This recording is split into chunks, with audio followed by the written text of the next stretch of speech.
You are now tuned into 2111 Radio Show, hosted by our program director, Derrick Scott.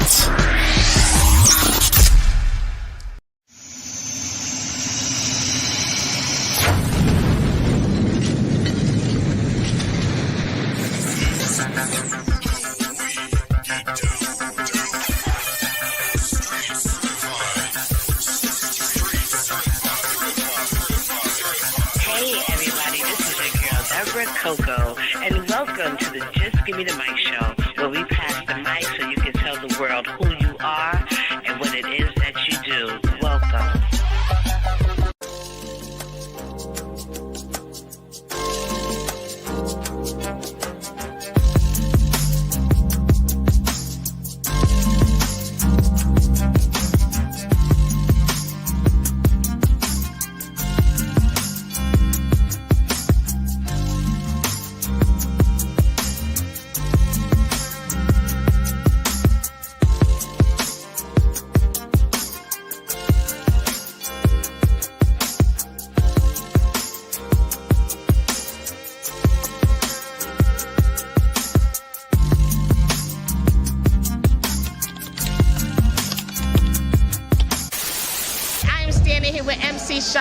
The legendary MC Shyrock. Let me say that again. She put this whole event together with her team and let them know what was the purpose, why you felt it was important to highlight the women of hip-hop. First of all, I would like to say shout out to all the women out there that's in hip-hop that represents from B-girl to B-boys to DJs. I mean everybody, graffiti artists, everybody. Right. The reason why I decided to do this is that women are unsung.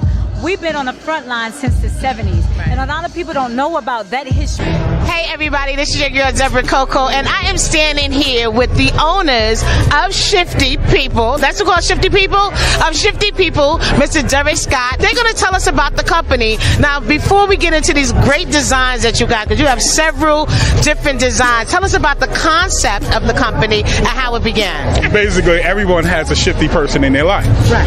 And our concept is we're not shifty, we go against shifty. So therefore, you got t-shirts like this. We're anti-shifty. We're definitely anti-shifty. Right. I hope everybody's tuning in because she is the best. Thank you. I appreciate that. So, you know. How long?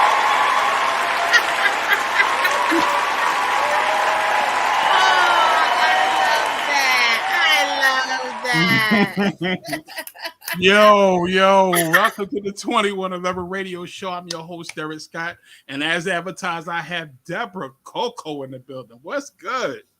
What's good? Oh my gosh, I love that. That was so cute. Thank you for that. For those who don't know, yes, I knew her before a lot. So this is, there's a lot of history going on right here. So tell everybody, yes. You're Debra Coco, but where you from? Talk to them. I'm from the Bronx, New York, born in Harlem, raised in the Bronx. So, yeah, I've been here most of my adult life. Wow. Yo, listen, let me tell you something. First of all, I wanted to congratulate you on so much success that you've had over the years. I've used you on several projects as far as with Finesse Banks and different things and that Black Expo. I literally wanted you on that because I knew how good of a interviewer you was. And I told them, I said, listen, I need Debra Coco. He was like, who that? I said, listen, I'm going to send you a video. Hit her up because she is one of the best people for this type of event because you got around to everybody, like everybody. And I said, you know what? And look at you now. You done elevated so much from 2016 to now. Is amazing. So to me, I just wanted to make sure I give you your flowers today, yo, because it's well deserved. Thank you so much. When you always moving and doing things, you don't even realize, 2016. And I'm like, damn, that was a couple of years ago, It was. But yeah. It seemed like yesterday. And I definitely forgot that we had that interview, the Shifty People. I said, oh my gosh, that was so cute. I remember that. And I said, we are anti-shifty. And still to today, we are anti-shifty. Anti-shifty, exactly. Listen. That was literally my first interview. I was so nervous. I've never had an interview until that day. You was the first person ever interviewed me. That was crazy. I was so scared. That. Listen, I was trying, man. I'm sitting there going, "Oh my goodness!" I forgot all the things that I wanted to say because my family was sitting there looking at me like, "You done forgot everything we discussed." I said, "Man, I sure did." Camera was in my face. I'm sitting there, "Oh shit, I forgot everything." But you know what? I appreciate you coming through and giving us that interview and giving us that what I call advertising, because you put it on your page. It was all over the place, and I'll never forget that. Never forget that. You're welcome. I know what it takes, to make a good show. Yeah. Too bad I couldn't do too much follow-up during the day after I posted. I was right? Incognito for the rest of the day. Yeah. To follow up and really get into people's messages. Yeah. But I hope people see it. If not, if you have a link for this afterwards, you already know I'm gonna share it. So I know what it takes. Exactly. Yes. Yeah. I got you. Yes. I appreciate it. So now we're gonna get a little deep. All right. So let's go to college. So you went to college here. Yes. And from there, I think you got your mass communication. You got your degree, correct? Yes, I went to Lehman College. I received a bachelor's degree in mass communication and computer science. And and at that time, that's the way we entered the media field.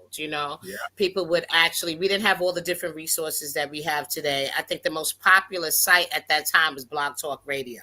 Yes, it was. So so you was actually going to learn about media, so you could start your platform on Blog Talk, and that was just strictly audio at the time. I think it still is audio. Yeah, I don't know if there's a visual component to that. Oh, I don't even know. Okay. I think it's still video. Yeah, I was all excited. I kept running across these people in the industry. I actually did my due diligence. It's like before I dived into it, I did go and learn about mass communication. Like, what was that? It was such a new term at that time. And I didn't have anyone around me that was really looking to pursue that type of career. So I did that. And that also led me to internship opportunities, which really, really helped me kind of nail it in, fine tune what I really wanted to do when I got the internship through Lehman at 106 in Park, which was like a very, very exciting time because it was so popular. What? The lines were down the street to just to be a part of the studio audience, because you never knew who was going to pop in. Nope. So that was an extremely pivotal point for me, because I learned from professionals how to edit, how to run a production, what takes place behind the scene when you're dealing with crowds of people, how to treat your guests when they arrive, hospitality, how to make sure that the hospitality for your guests, and just make sure that all those little nuances that you don't see in front of the camera is taken care of. Exactly. So I learned a lot there. Well, first of all, let me give you a round of applause.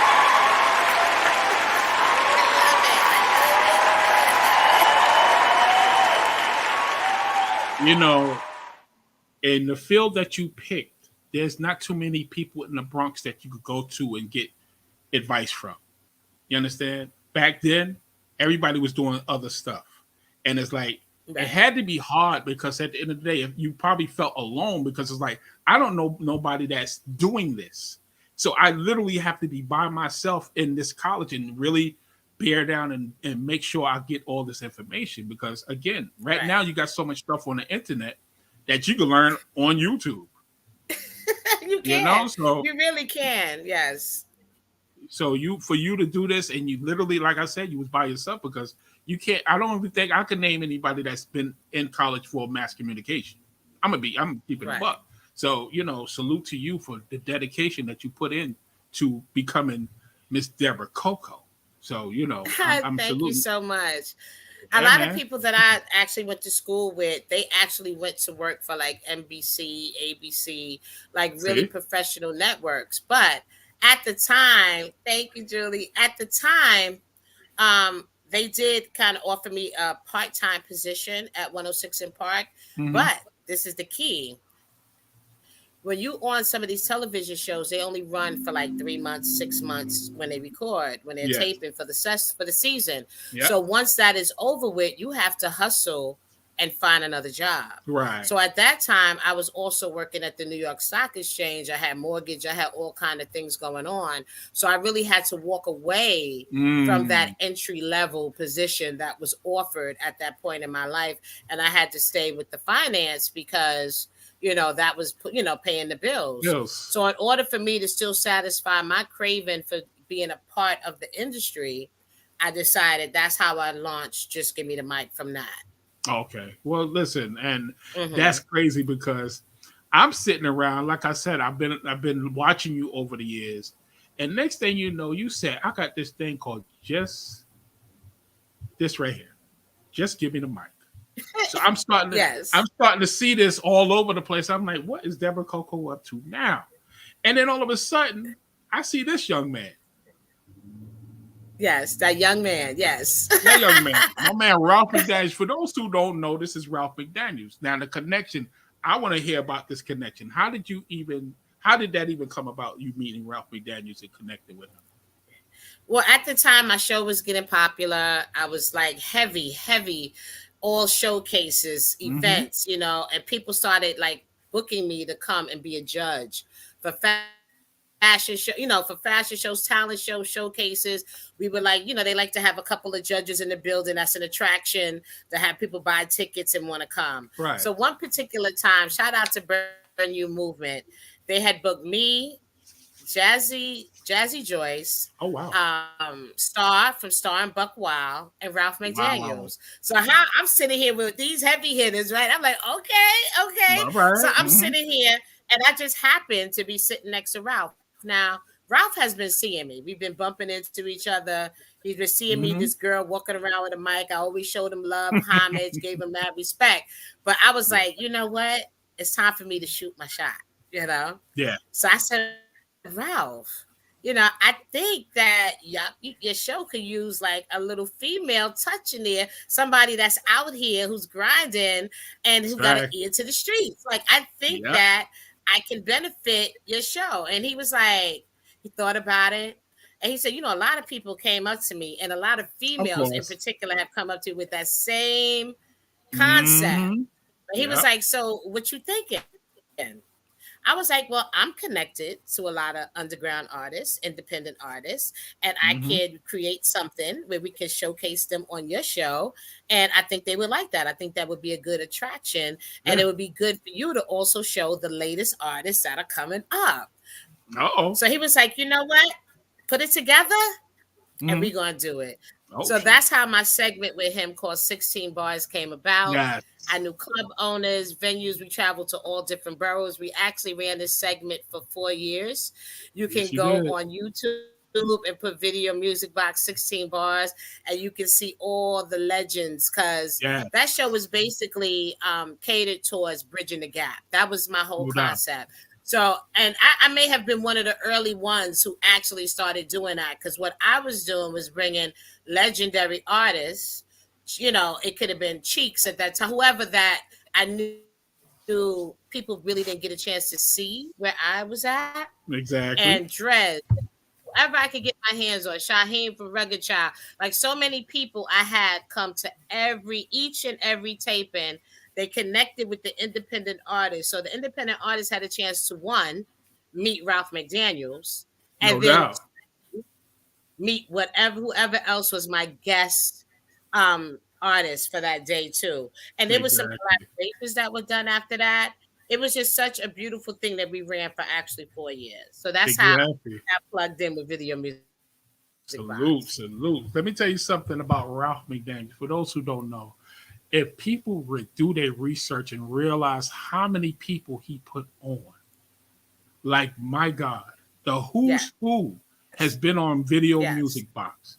You understand? And I wanted to get him up here because I wanted to give him his roses, because I feel that in my heart, the industry don't pay enough homage to him. They don't. They really don't. They see him and love him then, but don't just see him. Salute this man.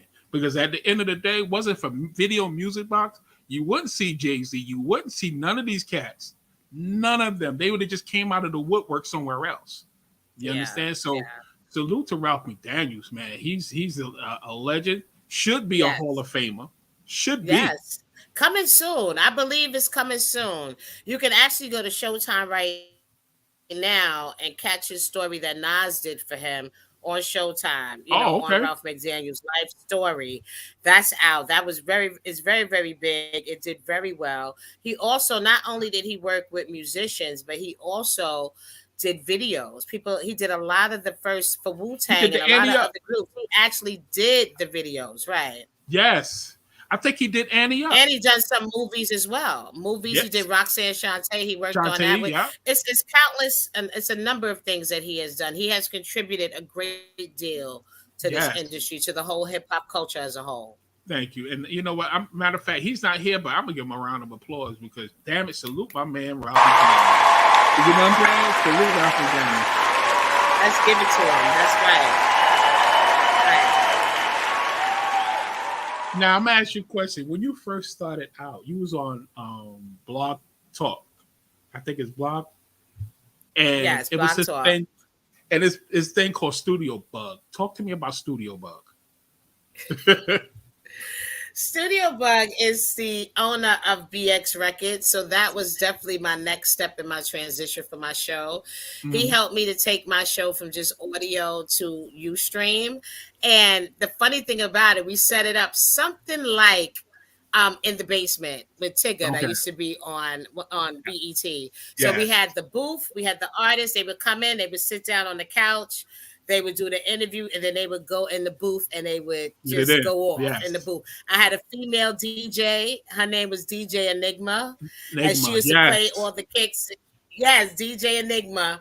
And me and her used to rock out with different artists. I think I was with Studio Bug for about two, Wow. 3 years. And then Uh-huh. I went to Manhattan when I went Uh-huh. to FLO Empire Radio. So I was juggling two different shows, Yes, juggling you were. about maybe 6 to 8 artists a week for like a Mm. year. I was in the Bronx 2 days, and then I was in Lower Manhattan for 2 days, working with two Mm. different companies at the same time, killing Damn. myself. Okay. But I loved it. That's what I'm gonna say. You know? Exactly. Now, my Yeah. thing is again, you're a mom. You got kids, and the thing is, you got a daughter, if I'm not mistaken. Correct? I have 4 children. I didn't know that. I thought you just had one daughter. I'm gonna keep it a buck, No, and that no, just makes it. I have an Yeah. older son and 2 younger sons too. Let me Yes. explain. So that just brings me back to what I was about to say. How the hell you find the time? I'm not understanding. You I don't always on the know. street. Y'all don't I understand. don't know. People, if y'all look up Debra Coco, she done interviewed the who's who in the industry. Like really. Y'all not, I don't think they get it. These people on my audience, I want them to get to know who Debra Coco is because the industry know who she is. If you go to any artist and say, who's Debra Coco, they're gonna be, oh, I know who that is. She interviewed me a couple years back, or she did interview me last week because you have put a blueprint on the industry that no one could never take away. Thank You you. can't take that away from you, yo. Thank You you. really can't. Thank So you. you definitely look. Finesse Banks is in the building. There she go. Look, she in the building. She said Debra Hi, Coco Finesse. in the building. Hi. So I was just asking about you. yeah, Yeah. she out there doing her thing. So, what I wanted to do, I wanted to ask you this question. I've always wanted to ask you this question.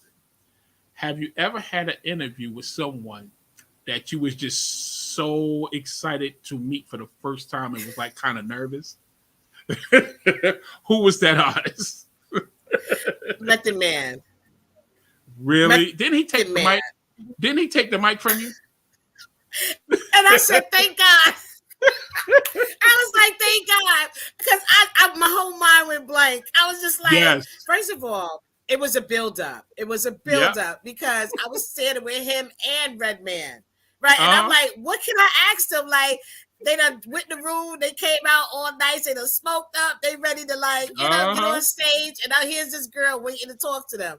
So for some reason, by the time I caught Method Man again, right, Mhm. Julie? Right? By the time I caught Method Man again, it was like, and he just said, he grabbed the mic, and next thing you know, we were singing. And I Yes. was like, oh my gosh. I was like, he saved me because I went, Saved it. that's the only person I think Yes. that I ever went blank. And the funny thing about it is that I just saw him at Yankee Stadium, and I Uh-huh. told him about that moment and we started laughing. I just had a chance to tell him, thank God you grabbed the mic because my mind went blank. He laughed. We laughed so hard off of that. And you know what's so funny? The reason I asked you that because I remember that, and I seen it in your face when you first started. It looked like you was a little shook. So it was like, I'm here with Method Man. It was like, and he just took the mic because you was like, and it would look like it relieved you. Like you was so happy that he took that damn mic. Like you wouldn't believe it relieved me. Yes. Exactly. That was one of the I moments. Didn't know that came across though. Yes, it really did. And it was classic. Yeah. That's a classic video for you. You know what I'm saying? Method Man is a legend. Yes. You understand? And like I said, you interviewed some legends. But Method Man, to me, that's my guy. He's on my top 5 list. Always have been. Always have. No, in my mind, I kind of thought, I used to get this illusion from watching Redman when he was younger, where he was like snatching the mic and wow. I always got this, like I had this whole thing in him, like, gosh, like what can I ask him that he won't think is a stupid question? Like you don't want to walk up to everybody with the script. How long you been rapping? How long you been? Oh, I'm a fan. You want to let your first question be something different from a different angle. But since I had to keep waiting around for them, like I had them, then somebody snatched them. Yeah. Then I had them again, and somebody snatched them. So when I did catch Method Man, it was just like finally, and then I went blank. It went completely blank. It was the whole it was the whole build-up. And that happens. It really happens. Like when I had Omar Gooding up here, I kind of froze. Mm-hmm. Omar Gooding came up in the screen like you did this today, and I completely went blank. And I'm sitting there, oh damn, he really showed up. Okay, I don't have. That was recently. Yeah, I don't have a book. You know, usually what I do my research and I memorize everything, and I have my book and everything ready. But this day I did not have my book, and I'm sitting there stuck, and then. Lo and behold, my wife came in the room with the book, and I was better. I like, oh, thank God, thank you, thank God, yes, because that was a pivotal interview because he actually reached out to us, and for someone of his, for someone with his star power to reach out and say, I would like to be on your show, I was like, yeah, just pick a day. I don't care who I got. Yeah, so that was a moment for this show. I only had it almost a year. It's October, it'll be a year. For this show, actually, salute to you. Because you see, I see you got your whole setup. You did your research on it yourself, and you're doing it the right way. I need you to hook me up with all this intro. I need all this that you got going on. Right? Let us know how you got that going. This is nice. Listen. Well, let me tell you, Aquarius Waters. I have this creative graphic designer. Her name is Aquarius Waters. She'll probably be in here soon, but she designed this whole thing for us.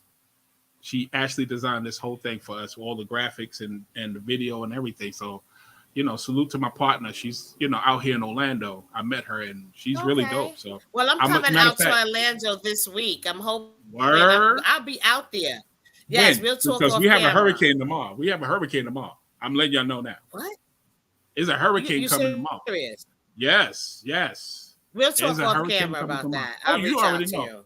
Because I got a show. Yeah, I got a show Wednesday. I don't know if I'm gonna make that show, but I'm glad I got you here on a Monday because I knew the hurricane was coming because they always give us. And I said, when you said Monday, I was like, yeah, we're gonna pick that day. The next following Monday, I said, yeah, we got that. So okay. I'm still happy to have you. I'm glad it worked out. Yeah, definitely. So the question I want to know, who is Debra Coco's favorite artist? Like R&B, hip hop, it doesn't matter. Who is your favorite R&B artist? R&B.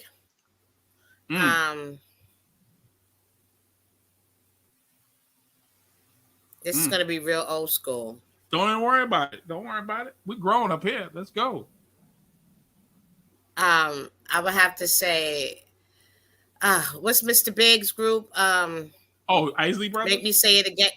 Isley Brothers. That's one of my favorites. That's one of my favorites. Okay. Really? Really? Somebody said Mr. Cheeks hip hop. Yeah. She know. That's my girl Julie. She know. She know that Mr. Cheeks. Yeah. He said R&B. I just was thinking R&B. But hip hop, I'm down. They might as well give me my badge for the LB fam. Cause me and What? Mr. Cheeks, those is my peoples. I know that's Shout right. out to them. Shout out to Listen, their movement. They doing a whole Queen, lot too. let me tell you something. Mr. That's who I've been trying to get for the longest. Let me tell you something. That boy kept us up with that Benz. The next Superman in the Benz. Man, listen. Oh man. Listen, let me tell you something. Video Music Box played that song. I used to go to the replay. We listened to that song. Me and my wife listened to that song every damn night. That was one of those songs that resonated with me. And I said, if I ever get a show, I would like to get Mr. Cheeks up here because, damn, they was dope. They was dope. They was dope. And he still has the same energy today that he had when he first started. Nothing changed. Nothing has changed at all. But I would say, like, when it comes to R&B, I'm really into the old school, even though the Summer Walkers, the SZA, like them girls right there, they are hitting home runs. Ooh, Lord, I can't, like, some of them, I'd be like, oh my gosh, like, we have a whole new breed of female R&B singers right now that is really bringing that sexuality, that sensual, that, you know, respectable songs back. Exactly. Because R&B, the grown folks feel, you know. Exactly. And what people don't understand is that those concerts that you hear these old school artists like a Gladys Knight, like Mid Condition groups, and you know, these concerts is selling out because the younger generation don't have groups anymore. So you got After Seven, you got Mid Condition, you have these groups that's actually selling out. Silk, they selling out. It's crazy, but they left the room for it. See, this generation left room for them to just slide right in. You understand? Just like hip hop right now, people don't understand. Versus actually was old school music. The youngest guys was up there, if I'm not mistaken, was Rick Ross and 2 Chainz. Everybody else was somebody from the past. You understand? So people miss that music, and that's why I salute you, because you represent hip hop. Like, you got trap, you got all this other stuff, but you represent the real hip hop. Right. Because it's a part of me, you know? It really is. It's a part of you. It's a part of all of us in some form of fashion.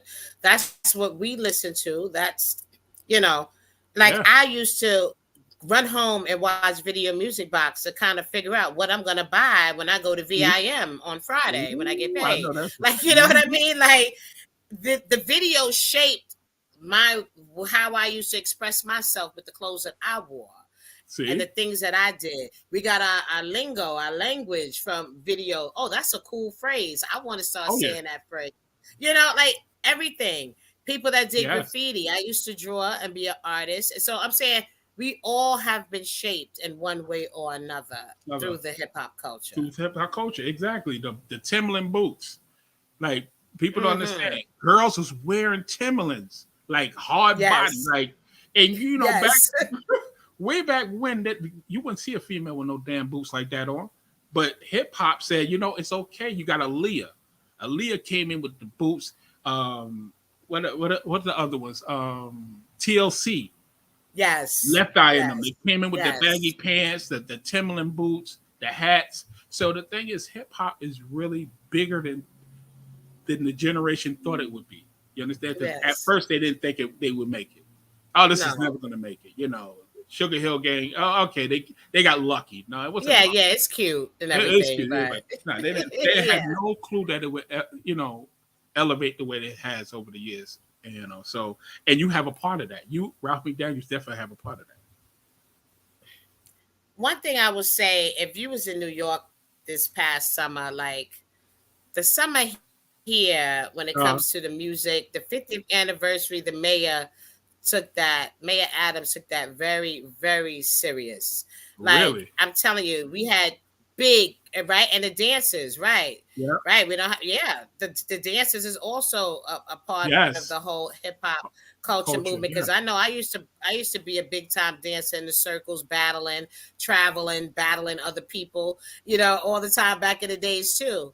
But the thing is, the initiative to push the 50th anniversary here in New York, is he did a phenomenal job. There was so much money given to different organizations to do stage shows for What? free. For free. Okay. Sometimes it was 2 and 3 shows. You'd be in Brooklyn, you had to go to Manhattan, you had to go to Queens. Every borough in New York had an explosion of hip hop events this past summer. Where, of course, if you looked at my page, you would think I never slept, like that I did not sleep. I still don't think I tried to be as much places as I could, you know. I don't think you sleep. I don't think you sleep. I'm sorry. I do. Everywhere. I'm like, what the hell, man? Like, it's unbelievable how you be in so many places. You know, I was like, yo, I don't think Debra Coco sleep. No, I don't think so. I really don't. But it's called strategic marketing. Like, you don't have to post everything all the time, or you post a little and then you come back later. They like, oh, she's somewhere else. No, it's the same event. You know, you learn how to finagle all that as time goes on. You know, post in the morning. And look, honestly, sometimes me and my people, we travel so much that we even if it's a day event, we may have a suitcase with clothes where we're changing from one event to the next, depending upon what it is, what's the color. That's how bad it could be. Like, we are changing on the road, like we traveling out of town. It's crazy. Wow. I'm gonna put this award up real quick because you recently received this. Yes. So can you please tell them what this is about? Well, this award is very, very extra special. It's extra special to me, which I appreciate every award and every recognition. But I was contacted by a company who were honoring some, to me, people I admire and people that I find to be heavy hitters and big contributors to the hip hop culture from New York. People like Kid Capri, Big Daddy Kane, Special Ed, Ralph McDaniels, Chuck Chillout. I mean, the list of people that received honors at this event were, like I said, major players to me. And to hear my name be announced, even though I wasn't there, and I sincerely apologize because I was filming, but to just know that my name was spoken and highlighted in that room amongst those individuals, like, that just really touched my heart. And I feel really bad that I couldn't be here. Thank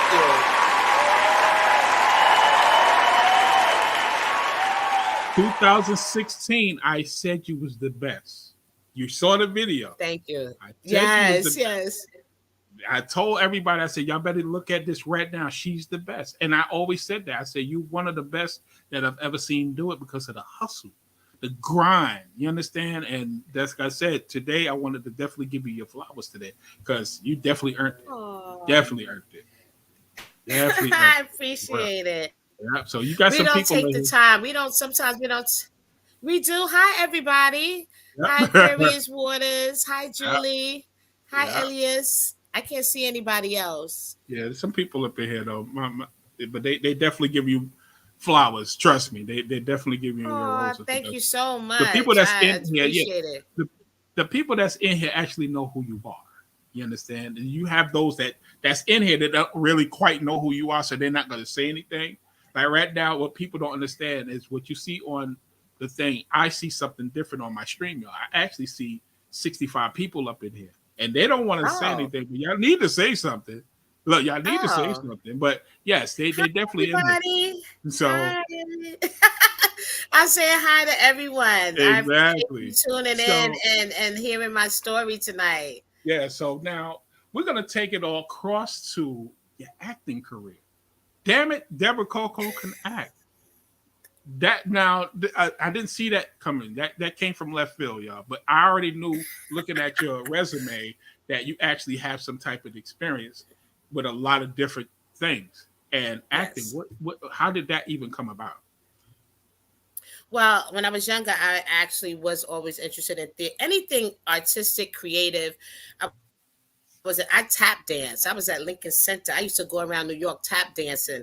I used to do singing. I used to do so much stuff because my parents were into the arts. My father was a singer. He used to sing with Freddie Jackson. and he played the Really? guitar. I used to play the guitar with my dad growing up. I was always into art. So at some point when I got older, I used to meet people that, that's when it wasn't really called web series, but people were trying to put together their own film. Like after Money and Violence, so many people went out and got that camera, that camcorder, or got them a Yes. high-tech phone. Yes. And started coming out. So, like I know when we do interviews and we interview people from so many different backgrounds, I'm like, hey, I can act, I could do something. And I can't remember who gave me my first opportunity, but I remember I was in a one women's play for a church. Whoa. And I played 3 characters in that. And once I did that and everybody stood up for me and clapped, I was like, I could do this. Like, I could really, really do it. And what took the fear out of me was that I was way out in Brooklyn. I was like, look, I could bomb and I ain't never got to see these people again. So I'm going to go out here and I'm going to have fun with it. You know what I'm saying? Because they don't have to see me tomorrow. You know what I'm saying? I can ease out the back door. You know what I mean? Get out the back door. Exactly.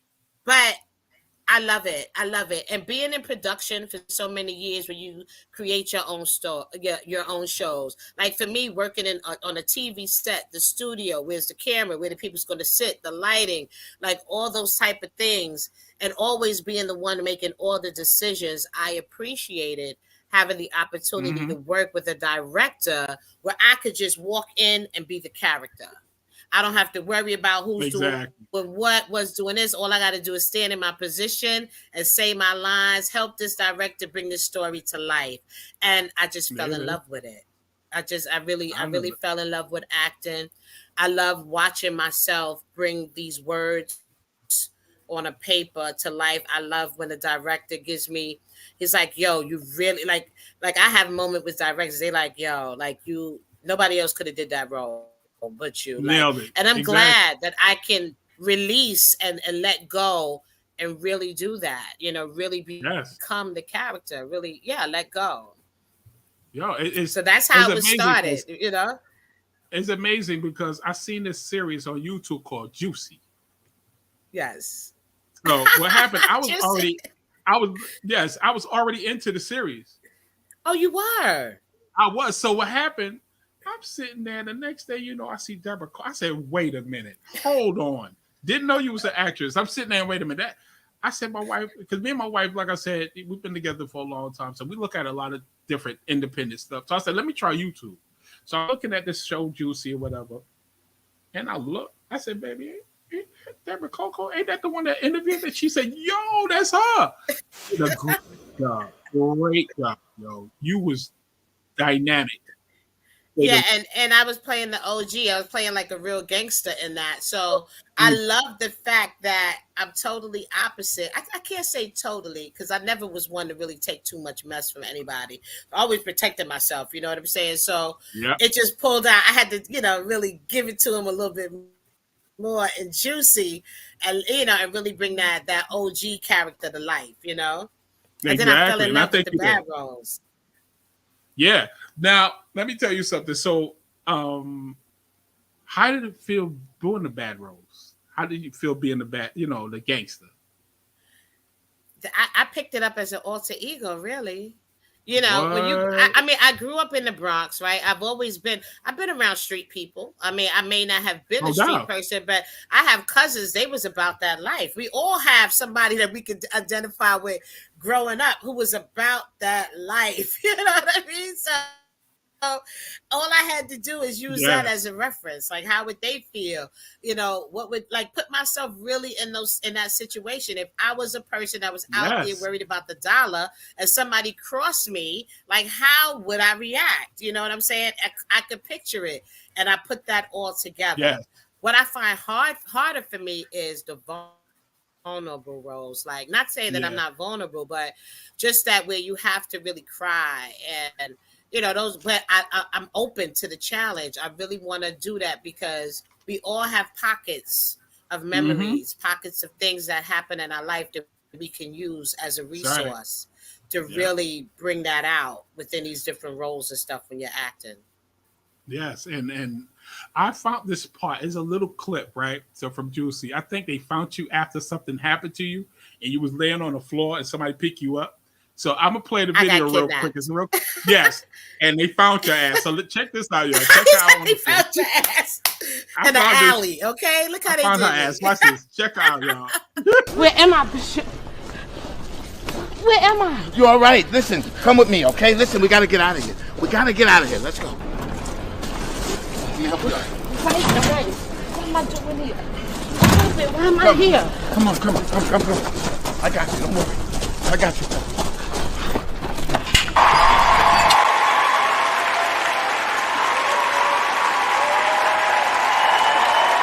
Thank you. I remember that they kidnapped her and left her ass by the garbage, and I'm sitting there going, "Oh hell no, not Debra Coco." You said he did me? We had to clean that up before I laid down. You know, I was not you already know. laying down. Okay, and I was like, we had to lay it with like 2-3 blankets. Okay, There it is. Yeah, I just didn't see that part, but Yes. you know, that was the back where I lived, so I made sure that was a control. No doubt. You should try it. Huh? No, but you know, it was definitely, I learned a lot with Millimeter Mac Films. I've actually been in 3 seasons with them. Season 4, season 5, season 6. I think I'm coming back for season 7, but they also have Bishop and Cheney, which is a cop show. I think I'm going to be introduced into that storyline as well. So yes, right now I have 4 scripts I'm working on at the same time. And I'm loving it. I'm loving it. Exactly. Listen, and it's the grind. Like I said when we first started, it's the hustle, it's the grind that you put in all this work from being a young girl to going to college and making sure you got your degree. And it's crazy that we at this stage of your life now that you're starting to see all the hard work is coming to reality. You understand? Consistency. It has to. You have to stay consistent, and you've been consistent for a long time. And mind you, yeah. I'm sorry, I didn't mean to cut you off, but mind you, I am an educator in my real life. I am a high school math teacher. Yes, you are. I have a master's degree in education. Woo, and I have a master's degree in business. Okay, so within all of this, family, kids, doing my show. And then life, you have a lot of things in life that you have to, you know, get over, get through, and endure. So, you know, it's a lot. But the thing is, I'm still here, and I'm still smiling, and I'm still enjoying it like I just started it yesterday. Exactly. So if you love something, it's for you, you know.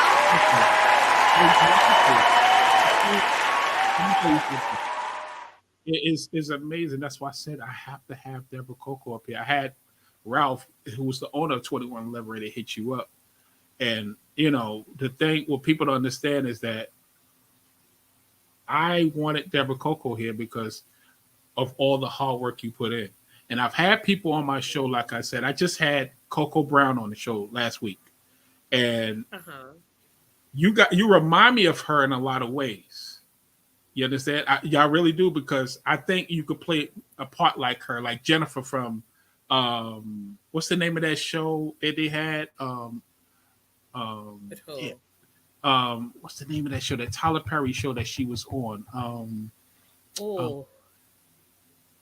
It's not the have or have nots. It's not. No, it's not. Oh, that was my shit, by the way. But no. That, I think, you know what? I think yes. I did see the promotion for it, and I did see the show that For Better or Worse. That's it. For Better or Worse, right? Thanks, Aquarius Waters. Thanks, Aquarius Waters. I appreciate you. Yes, For Better or Worse. I think you could have played Jennifer. If you ever seen that, I think you could have. Come on, Tyler. You heard? Tyler. Here I am. Come get me, Tyler. Listen. At the end of the day, anything is possible. Right. You understand? And the hard work that you putting in, and the people that you done surrounded yourself with, all these positive people, you never know. We might see your ass on Power. Let's go. You know Speak it out. See, there it is. Speak it out. Come on, 50 Cent. Come on, y'all. I could kill Power right now. Just let me in. You know what I mean? I'm ready. So I'm going to ask you a question. Being an actress and knowing a lot of people in the industry, what do you think about the strike that they're having for the writers? The writer's strike. What do you think about that? I just feel like all the elements need to be in place. Like, Mm-hmm. I think everybody involved, this is $1 billion business. You know, Yes, it is. we can't really mentally fathom the amount of money that moves through sales, promotions, television, that kind of stuff. And I think writing writers are a very part of any show. That can, I No, mean, your actors don't have anything to act on if you don't have good exactly. writers. They don't. The popularity of your show depends on the writers, not only just the actors acting it out. But I know for myself, I love a good script. See? I love a good wow factor. I love a complex story. I've never really been attracted to reality shows and those kind of things. I live in my own reality. I've never Uh-oh. been really attracted to that. Right. But you give me a good story, that's what I Done. love. The Yes. writers is just as important. And I feel like give them what they pay them their worth, man. Give everybody their worth. Like everybody's time is valuable, everybody's energy is valuable. And you know, we have in this industry so many people eat off of each other. Excuse me, I'm hot. So many people eat off of each other, you know, and don't give That's everybody their just due. And I feel like, look, if I'm bringing you the talent, I'm bringing you the story, I'm bringing you the skills, I need to get paid for that. And you cannot, AI is not going to be able to replace everybody. no, they're not. Okay? They're You not. still They're need not. that human factor. You need that Exactly. human factor. You So need the let's human not try to factor. act Exactly. like we could be voided out of the situation. Exactly. You know, Let me tell you. So what happened? I asked Coco Brown this, and she gave me some information that I wanted to let you know about. So okay. the reason they're fighting. So let's say you was on a television show. Let's say you was on Channel 2 in New York. That's CBS, right? So let's say that show got syndicated to 2B, right?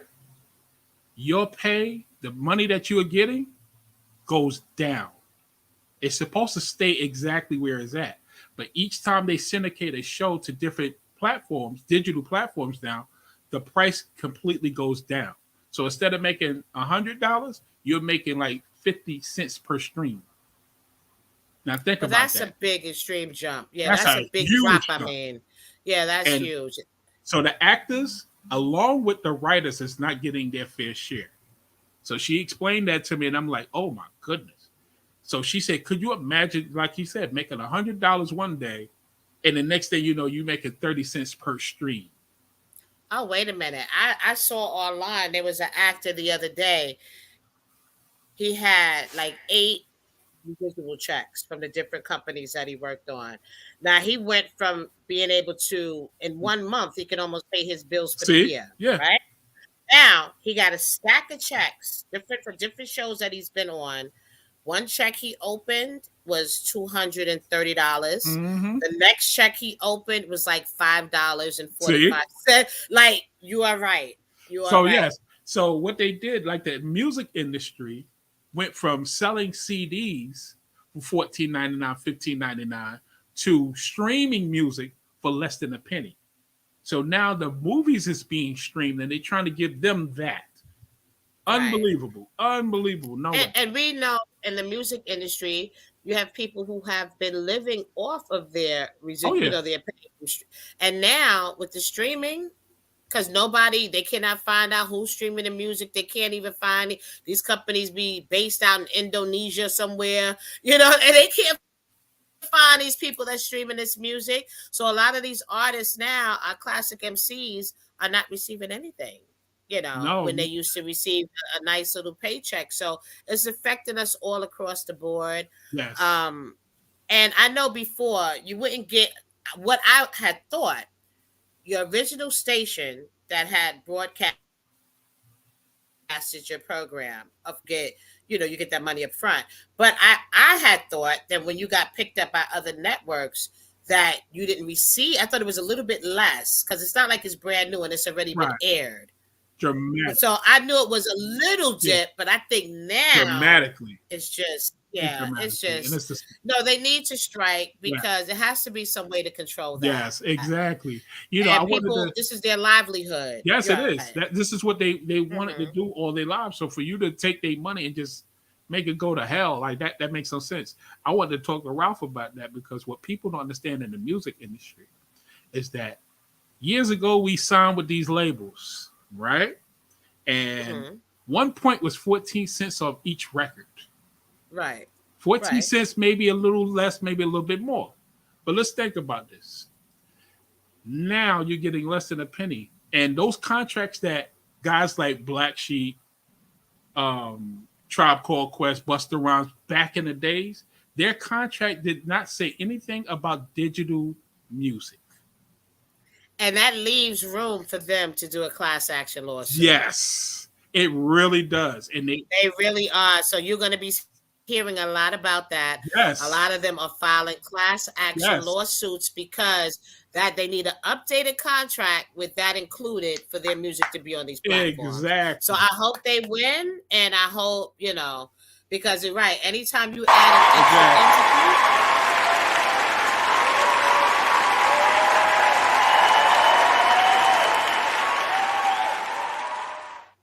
Yeah. So, because I got hit up with one of the artists, I don't want to mention his name, but he DM'd me. He was on my show. Somebody from back in the days that was on my show. He hit me up. He said, "Yo, do you know anything about the streaming thing?" I said, "What do you mean?" Because you played my song on your show, which I did, and it took him back. He actually was up here rapping and doing. He was really enjoying himself, and he hit me up. He said, "You know anything about the streaming thing?" I said, "What are you talking about?" He said, "Yo, I'm just finding my music on Spotify and it's under another company." I said, "Really?" Right, exactly. I said, "That's a class lawsuit." I said, "I'm asking you a question. In your contract, does it say anything about digital royalties?" He said, "No." You got a lawsuit, bro. Yeah. You got a lawsuit. And every time somebody listens to your show, yeah, if he rapped to your music, he should be getting something that should be. Thank you. Exactly. Registering, right? Because that's you get that. I forgot what you need. Like I have my show registered.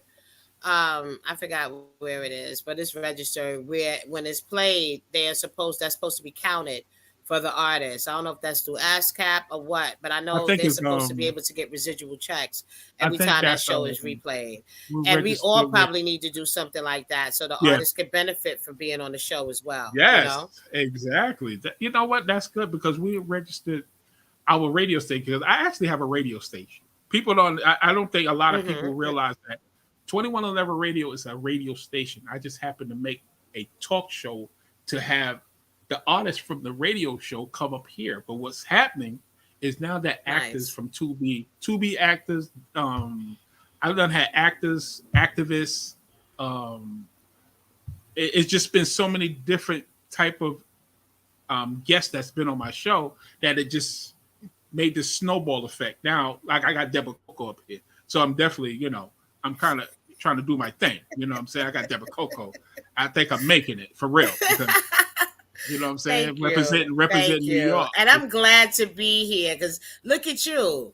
When we met shifty people, right? Exactly. Then your daughter doing music. And now I'm sitting here talking with you on your show. On my show, growth, yo. Right?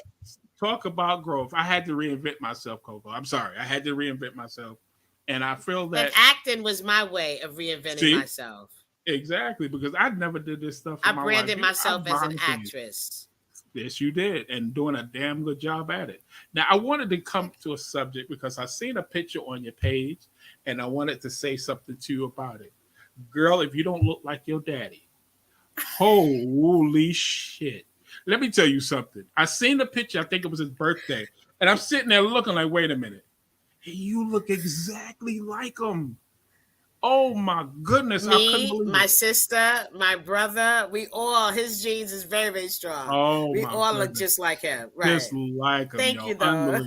Yes.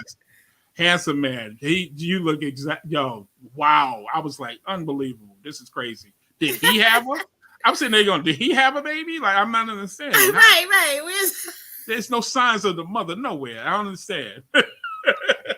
And the cheekbones. And those cheekbones. Yes. Unbelievable. Yeah. Unbelievable. That's awesome. Yeah, I always was daddy's little girl too, Yes. And that's a beautiful Aquarius. thing. Yeah. So now I'm asking you a question. What's FED magazine? FEE. EE or Oh, ED? you know what? It's supposed to be. It's Feds magazine. Feds magazine. Yes. Feds What is Feds magazine, which magazine is a about? Yeah. popular magazine in New York. What it was known for highlighting federal cases with artists, that Really? may have gotten trapped with like drugs and that kind of thing. It Rico used to tell cases. those kind of stories. Yes, court cases, things like that. But just like news on the street, things that people will want to know who follow these Yeah, artists, of course. or they might interview an artist when they got out. But then they also had a music section. So the new artists that were being launched into the industry, I actually wrote like 4 articles for them. Well, Cardi Wow. B, when she was just before she even became an artist, when she just launched her music career, I had to do research and write on her. 21 Check that. Savage was another artist that I wrote on when he first launched his career. And then the other one that I'm so fond of, I can't really remember his name. He's a big, I have to come back. I'm not even going to waste time, but I wrote 4 Yeah. articles for them. And I used to be a really good writer. I mean, I got offered to write books when I was a young girl in high school. That wrote me and they wanted to publish a book, but at that point, it was like fun, boys, hip hop. No doubt. I was on to some other stuff, and I never completed the book. Yeah. But I do have a documentary that's being worked on by the same people that filmed Juicy. Really? We're finishing touches of my documentary, and then I'm hoping to do the follow-up with a book, No doubt. which kind of gives you the little things behind the scenes that you didn't really get to hear about in the documentary. We're supposed to launch it this summer, Okay. but it's going to come. I don't want to listen. rush it. I want to let it go when I'm Take your time. comfortable and Yeah. I had a really so it will definitely come out sometime soon. Can I give a quick shout out real quick? Of course. Anytime you some want. people? Yep. Okay. Shout out to Julie Navales, first time booking. Shout out to Elias Films.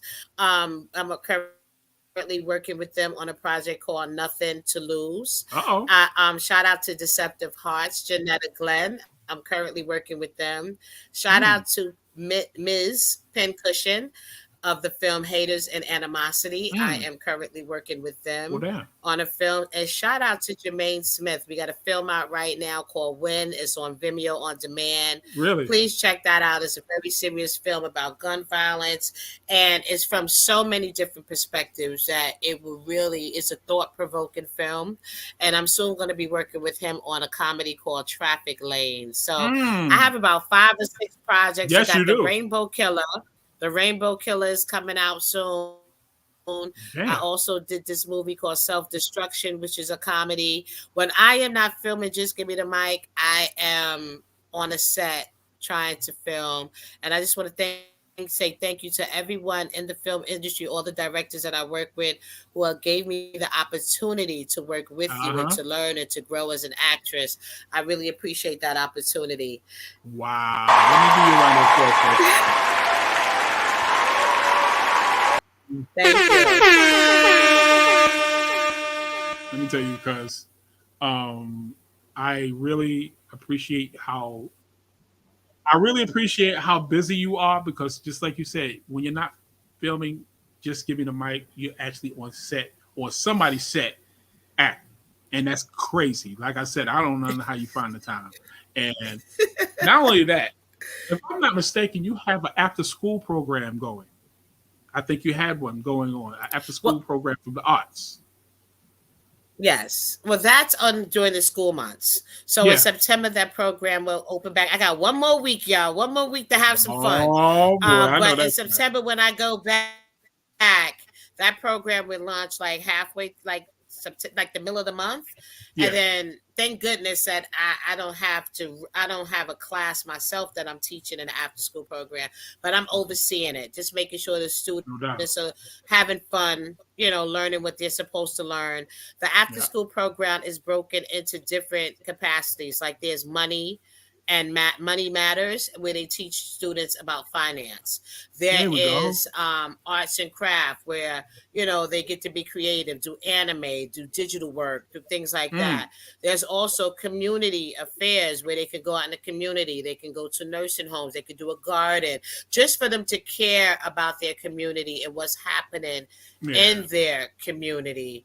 We have to teach young people to look outside themselves, stop worrying about me, and just realize even the things that you do, how it affect those around you, to care about what is happening in their communities when they step outside.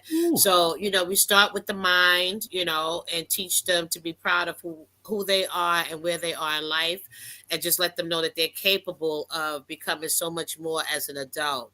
But it starts with the mindset, and it starts with being surrounded by positivity and just being off the streets. Like, if you could find a way to entertain a child and keep their mind preoccupied with positive things, which keeps them out of trouble, which keeps them from hanging out on the corner, which keeps them from arguing with people needlessly where they could possibly lose their life. Like, it's very important to give these students and these children outlets, So that's what that is about. And I'm excited. The name of the program is called Community Change. And together we can make changes, and we reach people at the right time of their life, which is when they're entering high school and when they're getting freedom and they're getting the opportunities to make choices and decisions. This is when you want to catch them, Yeah. Let me tell you something first. Thank you. Whoa. What? Thank you. So now I've also heard that you're looking for 2 interns. Is that true? I really do need. I really do need. You definitely need some interns. Right. I definitely need some interns. But the thing is, to be able to sit down and write it all out, it's like, I've learned something. When I first started Just Give Me the Mic, I had a team of like 10 to 12 people. I wasn't solo. Right. But, the key is when you start in a business, not to bring your friends in. You have to bring like-minded people that want to do the same thing. So that way you won't get sidetracked with who don't like who and who don't get along with who. And, you're like, wait a minute, I'm running a business here. And I had to learn that the hard way. So which eventually led to me to just being a one-woman team, because I know what I want. I know how I want it done. And, and I feel like I always make time for things that's important to me. I don't know about y'all, but, and I get sleep. Believe me, I get sleep. I've been doing this for so long. I know how to juggle. I know how to balance, and I make sure it works for me and that it's not making me sick. And, exactly. It's working out beautifully. Let me tell you something. One thing I have to salute you on. The reason you could do all these things and juggle all this stuff, it's not magic. It's because you're a woman. Right. And you guys know how to do just that. Just that simple. Right. You're a woman. And, and God made y'all special because you could do so many multiple things and still be a mom, a great mom at that. You understand? Yes, so salute to all the women in the world that's actually. And a grandmother. I have 3 grandchildren. You is too damn young. Stop playing. No, you ain't. Stop. I had 3 grandchildren. Wow. I just left them. I just ran home. I was like, let me hurry up. It was like 7:10. I was still sitting with them. I had to jump in my car, drive home, and make sure I was sitting here for you at 7:55. And check you out. And you came right on time too. Boop, right up in my live. You know what I'm saying? So, when it's all said and done, Coco, after you done sat down with the grandkids and they got older now, you retired, what do you want people to remember you by? She just loved everything that she touched. Like everything that I put passion into. Like I don't feel like I have a choice for the things that I do. I feel like the things that are working out for me are the things that I have been born to do. Whether it's recognized on a big scale or not, I feel good. And I know that I'm moving in my purpose. So I want them to say that this is a woman who tried her best, to be good to others as well as to herself. And I was created with love, and I try to give out. I try to spread love to No everyone. doubt. I try to make everyone feel good. I don't care. Every guest on my show, it doesn't matter to me whether this was your first song or whether you on your 50th album. Mm-hmm. I'm treating you the same. Same way. You know? Yeah. Right. And that's where that hospitality comes from, because you definitely have it. You definitely have it. I'm not even gonna lie. Very friendly. That smile is very infectious. You understand? You can't get mad at the smile. Like this Debra Coco, damn it. So Thank that you. smile, it helps, because a lot of the artists that you interview, you can see them looking straight in your face. They literally eye to eye, and it's like you giving them so much positive energy that just makes the interviews dope. Every interview you've done to me is really dope. You ask all the great. Because I'm like, it's about you. Yeah. My job is to highlight you. I'm not going to have you come to my house and treat you bad. Nerd, exactly. It's like that's what you want. You want some biscuits? You want some chicken? You want some water? What you need? Like, we got you here. Right. You're gonna brother hungry. Yeah. I need to go in there and eat. But anyway. Right. I got you. All I got to do is make a call. I got you. What do you need? But I want you to feel good. I want it to be an experience. Yeah. Not just, I sat. No. I want you to feel like we've known each other for years, And that's what I'm trying to get. We just shooting the breeze. Yes. Yeah, we just shooting the breeze. It's That's funny all. because I have a backstage thing. I really would love to record it, but I can't. But every time I have an artist up here, I tell everybody good night, and I want to talk to you in the back. If I can record those talks that I've had with all the guests on my show, unbelievable. I literally talk to like actors and artists like Rock from Rock Nest Monkey. Literally. Oh yeah. 2 hours after the show. The show lasted. And 2 hours later, we still sitting here talking like nothing. And so many people that he knew, that I know that he didn't know. So when I start mentioning names, he was like, "Wait a minute, what are you talking about? You were sitting there hanging out with my nephew for years. Didn't even know that was my nephew." But when I mentioned, it's a small circle, believe it or not. I have family in Brooklyn, Brownsville, Brooklyn, Farragut Project. So it's Fort Greene. So those things, a lot of people don't understand. The hood is the hood at the end of the day. Yeah. It's some negative things, but it's some positive too, because I never got into anything because I was good everywhere. I treated everybody with hospitality. You understand? Right. I treat you with respect. Right. If you can't respect me, then you got a problem. If you don't, my thing is, if you treat people with respect, they'll see you on the street and be like, "Yo, what up, D?" And one time, it was a bad situation, and they waited for me. Cool. They stopped the shootout in Brooklyn, right in Brownsville. They waited for me to walk by because I was getting on the bus, and they ceased fire and let my ass walk by. That was that night. I could have got killed, but the guys that was doing it knew who I was and said he has nothing to do with this. Let them go. Let them walk past. And I literally ran past. Hell, was walking. Right. Gone. Right. I was gone. Right. Yeah. I was gone. And then next thing you know, by the time I got a certain distance, I still hear them shooting. And that was, to me, I think that was God on top of me being respectful to people. And they giving me the same respect. Yeah. Back. You understand? Yeah, no, you're a very cool person. And definitely. And I wanted to have you come up here to talk and tell your story, because we know this is going to be a documentary. I already know. Before you even said it, I knew, because all the stages that you done came through, you've been just, every time you've been accomplishing more and more each year.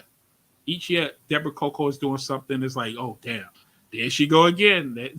There she go. Now you got your own live studio audience. Tell them about the show that's actually on TV. I think it's on BCAT. No, it comes on Optimum TV, Fios, and Spectrum. That's crazy. Here in New York, but it's right at Lehman College, actually. What? And I go there to the set, in which I can walk. It's like so close, but I just love being on set. That's crazy. I can have an audience, but a lot of times I feel like, some artists, it makes them a little bit more nervous, It does. So I let them soak it in. Like, if you want to come with people, you're welcome. Right. If not, if you want it to be intimate, one-on-one, Walters type feel, I No, got you you. didn't. You know what I'm No, saying? you didn't. Like you have the choice. Yeah. Barbara You know, Walters, you have the choice exactly. for how you want to do that. Yes, Yeah. I admire Barbara Walters. I admire Oprah Winfrey. Yeah. I admire women that, you know, have conviction and they're just not. And I cook every day. Right, Every day. Julie? I make sure. Wow. Yeah, I get up every day and cook a meal for my kids before I hit the streets. Okay. You know, let me But tell you, Julia. Who is Julia? Let me explain, y'all. Let me Julie tell you for something. first time bookings. Let me tell you something, Julia. I think I need to get you. I should have got you in this live just to surprise Coco, because I'm gonna tell you, she been snitching. If y'all look at the comments that's been coming up, this girl has been snitching. She been telling everything. Like, yeah, and she telling everything. And I put up every comment. Every comment Julia put, I put it up because I'm sitting there learning from Julia as well. So it's been one of the easiest. It's been one of the easiest interviews I've had because I'm looking at Julia and she's just telling me stuff, and I'm like, "Oh, so what about this?" And she's like, I'm sitting there going, "Oh my goodness, she's making this real easy." So shout out to Julia. right. Shout out to Julia. Shout out to Julia, man. Because she knows. She be like, "Girl, what you doing?" I'm like, "I'm in the kitchen. You know, I'm making breakfast and dinner at the same damn time." You know what I mean? She said, "I'm here, right hand." Exactly. Right. Yes, Unbelievable. indeed. Yes, indeed. But that's the people. That's what you need. You know, that's what we need, man. We need people that knows us like that. That support. You don't need us a crowd. like You don't that. need an entourage. You don't need none of that. No, you really don't. And you know, I appreciate her for coming today because she's never been to my show. Hopefully, I can have you keep coming back because I definitely, you know, I appreciate her input. You know what I'm saying, and how she's been so enthusiastic when she first came in here. I'm gonna tell you, she first came in here and she has not stopped. That's a beautiful thing. Thank you, Julie. I love people to come to my show that be so engaged like that. But I appreciate you, and I appreciate you coming to my show, 2111 Radio. Appreciate you, and I was determined to make this happen. Yes, because we was negotiating. I was trying to meet. I said, I'm going to get this done before the end of August because that's my people's right there. Yeah, man. You know, and I finally got you here, and this story just been like it's like we were just sitting in your living room having a conversation, like I was telling people, you know, and it's real comfortable. I'm real comfortable. Hopefully, you're very comfortable today coming on the show, and it's just been your flowers has definitely been given today, because if y'all don't understand, this lady worked hard and she deserved everything that we talked about today. You really do. So can any I more just shout say out? a finishing comment? Yes, go. I just want to say that for my if I had to choose a closing statement, I would want to say this, right? We all have a purpose out here, and we all have a mission. It's things that we have to learn and things that we have to do. I am not doing this, and I have never done what I do for fame, or to push myself. I feel like if that's where I'm supposed to be, I'm going to be there. I've stood in rooms with the president, Bon Jovi. When I was at the stock exchange, I've been around some worldly influential people. So, and I stood in those rooms like I'm supposed to be, and this is where I'm supposed to be. It was no accident. It wasn't luck. You know, I'm supposed to stand here. I'm supposed to have these conversations. So realize everything that you do in your life, you're supposed to do that, right? Yep. Stick your chest out, own it, own every moment, good or bad, reflect on it, figure out what is it that you're supposed to learn. I'm working now for my family's future. I'm not even working for myself. Nope. I'm not doing anything right now for myself. I'm doing things for when I am no longer walking here. You will still hear my name. And I'm hoping that my children and my grandchildren can benefit off of me being here. That's the bigger picture. Anything else in between that? You like me, you don't like me, doing too much, doing too little, don't like my hair color, wish I had straight hair, all that other stuff. Relevant. I don't care about that. I don't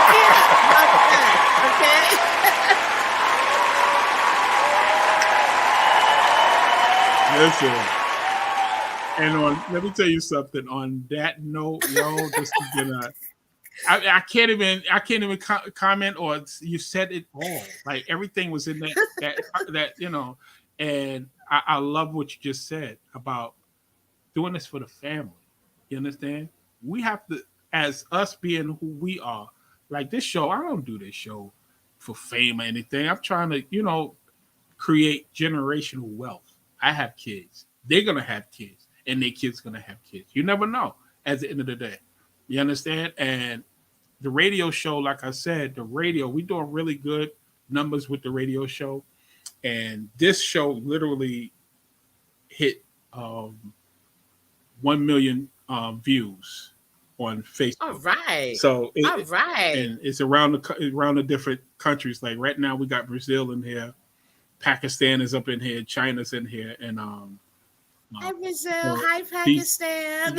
So because I'm hoping I'm getting there too. You heard? So I wanted to let you know that you're 100% right with what you said, because we do this because we love it. If we didn't love it, if it felt like a damn job, we wouldn't do it. We wouldn't do it. Who wants to work? Like, I understand this is not work. It's hard work, but it's not work to us.